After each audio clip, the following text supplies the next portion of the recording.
I think anyone who's ever tried to write a novel and finally gets the green light from a publisher is going to feel pretty elated. I certainly did.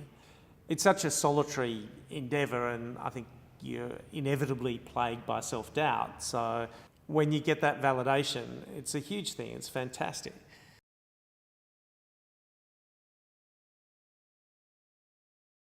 When you discover a company like Booktopia, one of the biggest retailers in terms of online books in Australia, gives such strong support to Australian writers, I think it's fantastic.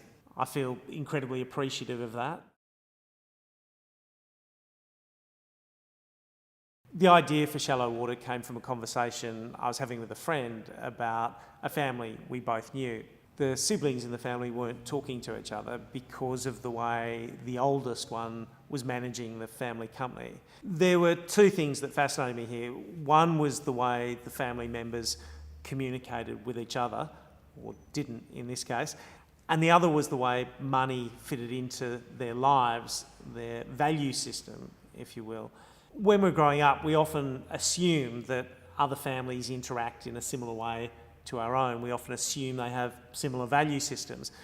And when we discover that they don't, it can be quite shocking. Money has such a strong rational economic meaning that we can easily forget its emotional weight.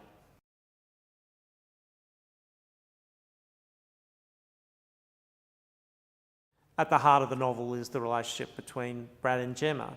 As in any marriage, there are obstacles. You may or may not have similar obstacles in your own relationship, but I think we're all hopelessly imperfect, and sometimes we struggle to resolve our differences.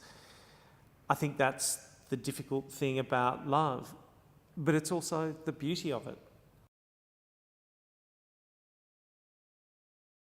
A key theme in the novel is aspiration. I think it's easier to observe people aspiring to move from one level to another, from one class to another in a city like London where there's a strong class consciousness. I also wanted to set the novel in London because I've lived there and I've been inspired by its people. Moving the cast of characters to a setting like Port Douglas gives us a chance to observe them in a very different light.